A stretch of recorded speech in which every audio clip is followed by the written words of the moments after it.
Hello everyone. So दोस्तों, in the past few days हमें काफ़ी सारे इंक्वायरीज आए हैं related to the eligibility criteria for JEE advanced 2025। Possibly कुछ स्टूडेंट्स में कंफ्यूजन है related to the eligibility criteria. तो आज के सेशन में हम जे एडवांस्ड 2025 को अपीयर करने के लिए क्या एलिजिबिलिटी क्राइटेरिया है, क्या कंडीशंस हैं, उनको पॉइंट बाय पॉइंट डिटेल में आपको क्लैरिफाई करने वाले। But before that guys, I would recommend you कि अगर आपने चैनल सब्सक्राइब नहीं किया है तो मेक श्योर आप चैनल को सब्सक्राइब करें, सो दैट आने वाले डेज में जो भी एग्जाम्स से रिलेटेड अपडेट्स हैं, जो फॉर्म्स वगैरह से रिलेटेड अपडेट्स हैं, फॉर्म फिलिंग से रिलेटेड जो डिटेल्स रहेंगी, काउंसलिंग के टाइम पे कॉलेज फिलिंग से रिलेटेड जो डिटेल्स रहेंगी, every thick and thin will be covered on this channel in the upcoming weeks and the upcoming months. So make sure you have subscribe the channel. Fine, तो straight away guys अपने eligibility criteria के discussion पे अपन आगे बढ़ते हैं। तो mainly सबसे पहले तो कुछ दिन पहले, कुछ डेज पहले जे एडवांस्ड की वेबसाइट पे jeadvanced.ac.in, जे एडवांस की वेबसाइट पर एलिजिबिलिटी क्राइटेरिया को लेकर कुछ डिटेल्स, कुछ डॉक्यूमेंट, कुछ प्रेस रिलीज जो हैं वो पब्लिश किए गए थे। तो मैं सीधा जो ऑथेंटिक वेबसाइट है वहीं से आपको डिटेल्स जो हैं वो क्लैरिफाई करता हूं, तो एक ऑथेंटिक डिटेल आप तक पहुंचेगा।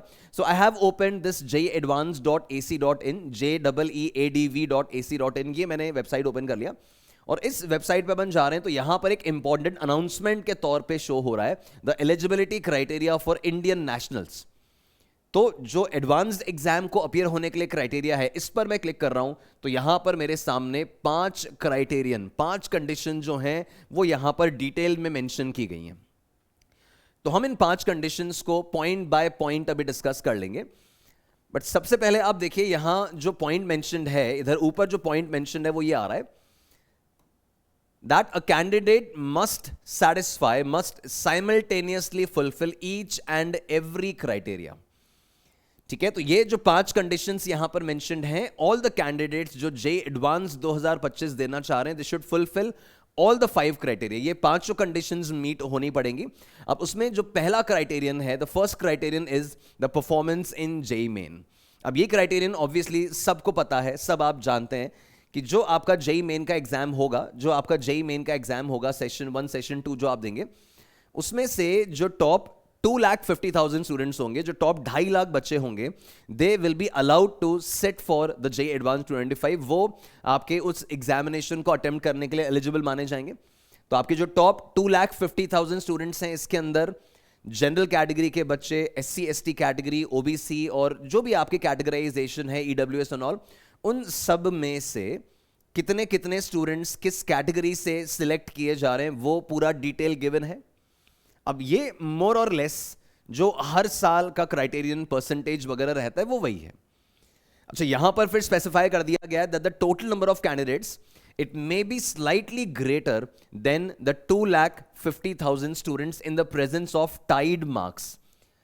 ठीक है, अगर रैंक्स वगैरह टाई होते हैं, ऑफ कोर्स होते ही हैं सेम मार्क्स पे, अगर वो रैंक अगर सेम दे रहे हैं तो ऐसे केस में नंबर ऑफ स्टूडेंट जो है वो 2.5 लाख से थोड़ा एक्सीड भी कर सकते हैं।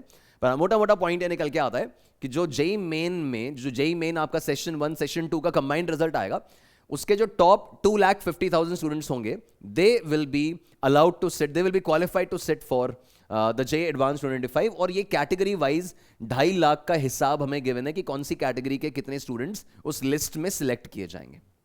राइट, तो ये अपना फर्स्ट क्राइटेरियन जो है वो अपने डिस्कस किया।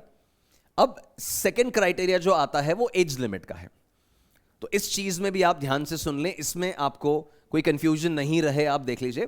यहां क्लियरली मेंशन किया हुआ है that the candidates should have been born on और आफ्टर 1 अक्टूबर 2000। जो बच्चे जे एडवांस 2025 को टारगेट कर रहे हैं, उनका डेट ऑफ बर्थ जो होना चाहिए वो 1 अक्टूबर 2000 के बाद का होना चाहिए। ये बात हो रही है for general category, open category, OBC category. But जो SC ST और PWD, ये 3 कैटेगरीज में आप देखें, फिर से सुने, ये SC ST और PWD कैंडिडेट जो हैं, इनको डेट ऑफ बर्थ में 5 इयर्स का रिलैक्सेशन दिया गया है। तो उनका डेट ऑफ बर्थ जो है वो 1 अक्टूबर 1995 के बाद का चलेगा। तो ये एज क्राइटेरिया का पॉइंट आ गया। मैं फिर रिपीट कर रहा हूं, जनरल कैटेगरी, ओबीसी कैटेगरी वगैरह जो है वो अक्टूबर 1 2000 के बाद का डेट ऑफ बर्थ चाहिए, जबकि एससी, एसटी और पीडब्ल्यूडी में आपका जो एज क्राइटेरियन है वो अक्टूबर 1 1995 के बाद का डेट ऑफ बर्थ रिक्वायर्ड है। तो ये एज लिमिट के बारे में बात हो गई। अब जैसे मैंने आपको बोला, क्राइटेरियन 1, क्राइटेरियन 2 दोनों फुलफिल होने चाहिए।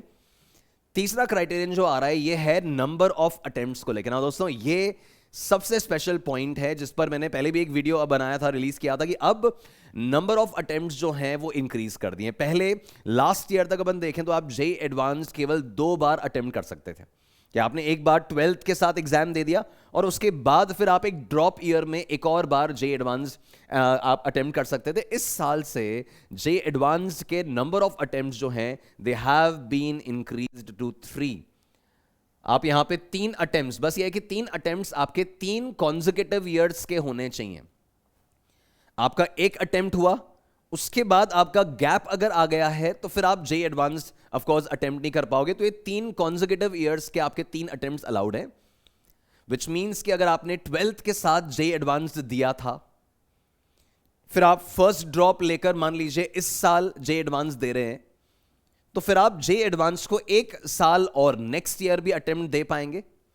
या फिर और क्या मतलब निकलता है इसका, कि अगर आपने 2023 में 12th किया था, 2023 में अगर आपने 12th किया था, उस साल अगर आपने जेईई एडवांस दिया है, इस बात को ध्यान से सुनेंगे दोस्तों, जो 2023 में अगर आपने 12th दिया था और उसके साथ आप जेईई एडवांस अटेम्प्ट कर चुके हैं, फिर 2024 में आपने पहला ड्रॉप लिया था और आपने फिर से जेईई एडवांस दिया है, तो भी आप इस साल जेईई एडवांस 2025 देने के लिए एलिजिबल हैं। आप 3 कॉन्जिक्यूटिव अटेम्प्ट्स ले सकते हैं। So it's a very very good news for all the students कि आप 3 अटेम्प्ट्स जेईई एडवांस में दे सकेंगे फ्रॉम दिस ईयर। तो नंबर ऑफ अटेम्प्ट्स जो हैं वो 3 अलाउड हैं, तो ये वाला क्राइटेरिया आपका फर्दर ऐड हो जाता है। फिर नेक्स्ट क्राइटेरियन जो आ रहा है वो है आपका क्लास 12th एग्जामिनेशन। इस चीज को भी बहुत क्लैरिटी से सुनना आप, कि कौन से बच्चे क्लास 12th का कौन सा क्राइटेरिया फॉलो करने वाले बच्चे जेईई एडवांस्ड के लिए एलिजिबल रहेंगे। तो it says a candidate should have appeared for class 12th और equivalent examination for the first time. पहली बार जो वो एग्जाम के लिए अपीयर हुआ, तो फर्स्ट टाइम अपीयर होना चाहिए ईदर इन 2023 और इन 2024 और in 2025 with physics, chemistry, maths as the compulsory subject. ये आपका मेन कंडीशन है जो क्लास 12th के बारे में यहां पे मेंशन किया हुआ है, कि आपका क्लास 12th जो है वो पहली बार आपने या तो 2023 में दिया हो, तो जैसा मैंने भी कहा था कि अगर आपने 12th 2023 में दिया और उस साल आपने जेईई एडवांस अटेम्प्ट किया था, फिर आपने 2024 में दोबारा अटेम्प्ट किया, तो भी आप 2025 में फिर से जेईई एडवांस अटेम्प्ट कर सकते हैं। तो ऑल्दो हो सकता है कि सिंस ये न्यूज़ जो है वो काफ़ी लेट नवंबर मंथ में वेबसाइट पे आया, तो आपने प्रिपरेशन किया था या नहीं किया था वो डिपेंड करता है, बट स्टिल आपके लिए 2025 में भी जेईई एडवांस का अटेम्प्ट जो है वो खुला है। तो जिन बच्चों ने 2023 में पहली बार 12th दिया था वो भी एलिजिबल है, जिन्होंने पिछले साल 2024 में 12th दिया था वो तो एलिजिबल हैं ही, और जो 2025 में 12th देने वाले हैं वो एलिजिबल रहेंगे, बट फिजिक्स, केमिस्ट्री, मैथ्स उनके कंपलसरी सब्जेक्ट्स का पार्ट होने चाहिए, which is an obvious criterion. Now अब यहां पर मेंशन किया हुआ है दैट कि ऐसे स्टूडेंट्स जिन्होंने 2022 या उससे पहले, अगर 2022 या उससे पहले उन्होंने एग्जाम दिया है, the candidates who had appeared in class 12th for the first time in 2022, पहली बार अगर 2022 में आपने 12th दिया या उससे पहले दिया, तो आप जेईई एडवांस्ड के लिए एलिजिबल नहीं होंगे। Be very very clear on this कि आपने 2022 में पहली बार अगर आपने 12th दिया है, उसके बाद आपने 12th रिपीट किया, इंप्रूवमेंट दिया, उस सब बात की बातें, पहला अटेम्प्ट अगर आपका 12th का 2022 में या उससे पहले है, तो आप एडवांस के लिए एलिजिबल नहीं है। तो आपका 12th का पहला अटेम्प्ट 2023 से पुराना नहीं होना चाहिए। आपके 12th का पहला अटेम्प्ट 2023 से पुराना नहीं होना चाहिए। तो ये क्लास 12th से रिलेटेड डिटेल दे रखी है। फिर ये रिजल्ट वगैरह कब डिक्लेयर हुआ था वो सब अरेंजमेंट्स आप एक बार पढ़ लेंगे, वो बहुत स्पेशल बातें नहीं है, बट मेन चीज मोटा मोटा निकल के आता है। फिर पांचवा पॉइंट जो यहां पर मेंशन्ड है वो है about earlier admissions at IITs. इसके बारे में बहुत क्लियरली सुन लो मैं क्या बोल रहा हूं, that the candidate should not have been admitted to an IIT under any academic program that is listed in JOSA Business Rules of 2024. Candidate ने प्रोग्राम कंटिन्यू किया या नहीं किया, ज्वाइन किया या नहीं किया, उसका एडमिशन जो है वो किसी भी प्रोग्राम में, बीटेक, एमटेक, डुअल डिग्री वगैरह कोई भी प्रोग्राम हो, कोई भी ब्रांच और कोई भी कॉलेज में, उसका एडमिशन जो है वो प्रीवियसली नहीं होना चाहिए। मतलब लास्ट ईयर अगर आपने आईआईटी में एडमिशन लिया था, कोई सीट आपने एलोकेट किया था, आपने ऑनलाइन रिपोर्टिंग की थी, तो आप इस साल जेईई एडवांस के लिए एलिजिबल नहीं है। मैं फिर आपको ये पॉइंट पढ़ देता हूं। A candidate should not have been admitted to an IIT under any academic program that is listed in JOSA rules, irrespective of whether the candidate continued in the program or accepted the seat. ठीक है, अगर आपने counselling में seat accept किया है, आपने online reporting करके या सेंटर पे रिपोर्ट करके अगर सीट एक्सेप्ट किया है, तो ऐसे केस में आप 2025 का जेईई एडवांस देने के लिए एलिजिबल नहीं है।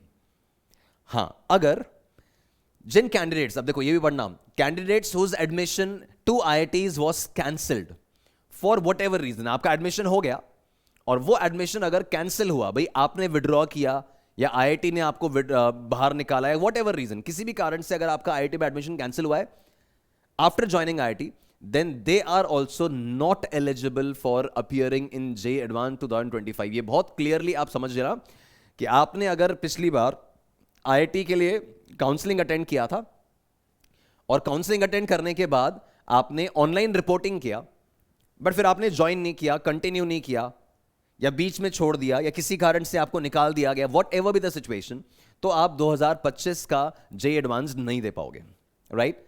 अब फिर ये बोल रहा है कि अगर कोई कैंडिडेट है जिसने प्रिपरेटरी कोर्स ज्वाइन किया, तो एक प्रिपरेटरी कोर्स का जो चॉइस दिया जाता है कुछ स्टूडेंट्स को, अगर आपने प्रिपरेटरी कोर्स 2024 में लास्ट ईयर आईआईटी में ज्वाइन कर लिया था, तो वो जेईई एडवांस 2025 के लिए एलिजिबल है, तो दैट ऑब्वियसली मेक सेंस, वो सही है।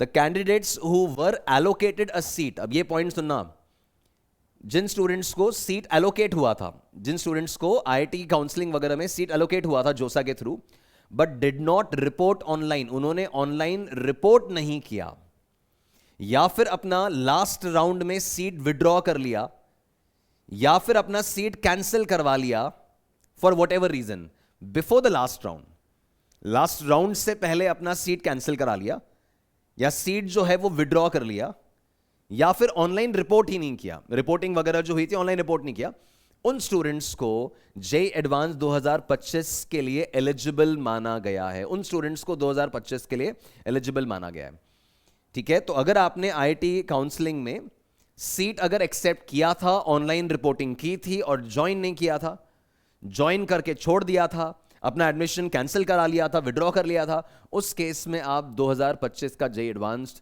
नहीं दे पाओगे। इस चीज का आप ध्यान रखें। हाउएवर इन सारे केसेस में आपको फर्स्ट से फोर्थ क्राइटेरिया, वो तो ऑफ कोर्स फॉलो करना ही है कि आपके पांचों क्राइटेरियन जो हैं वो फुलफिल होने चाहिए, ठीक है? तो मैंने पांचों पॉइंट्स आपके सामने यहां मेंशन कर दिए। पहले मैंने आपको जेईई मेन 2025 की आपकी परफॉर्मेंस मैटर करती है वो समझा दिया, वो आपको ऑब्वियसली पता ही है। सेकंड, एज लिमिट, आपकी डेट ऑफ बर्थ किस पॉइंट के बाद की होनी चाहिए वो मैंने देख लिया। नंबर ऑफ अटेम्प्ट्स आपको 3 अलाउड है, मतलब आपने 2023 में भी अगर 12th दिया है तो भी आप इस साल जेईई एडवांस दे सकते हो, बट 3 कॉन्सेक्यूटिव ईयर्स में होना चाहिए। क्लास 12th एग्जामिनेशन आपने कौन से साल में दिया हो वो इंपॉर्टेंट है, वो अपन ने डिस्कस कर लिया। और एक अर्लियर एडमिशन टू आईआईटीज की, अगर आप आईआईटीज में पहले एडमिट हुए हैं, आपने अगर ऑनलाइन रिपोर्टिंग वगैरह किया है, तो फिर आपका इस साल जेईई एडवांस 2025 में एलिजिबिलिटी नहीं बचेगा। तो इन सारी चीजों को आप प्रॉपरली गो थ्रू कर ले। अब रजिस्ट्रेशन प्रोसेस वगैरह तो खैर बात की बात है, पर ये पॉइंट्स आपको क्लियर होने चाहिए कि भाई आपका क्राइटेरिया जो है, डेट ऑफ बर्थ जो है, 12th का डिटेल वगैरह जो है, वो इस एग्जामिनेशन क्राइटेरिया में फुलफिल हो रहा है कि नहीं हो रहा है, वो चेक करके ही आप आगे की तरफ प्रोसीड करें, राइट? सो दोस्तों, होपफुली आपको ये इन्फॉर्मेशन डेफिनेटली काम आया होगा, क्लैरिफिकेशन आपको मिल गया होगा आपकी क्वेरीज के बारे में।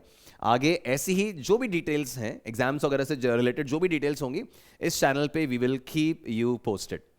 तब तक अपनी प्रिपरेशन में कॉन्फिडेंटली और जबरदस्त तरीके से आगे बढ़ते रहिए। All the best, God bless, thank you.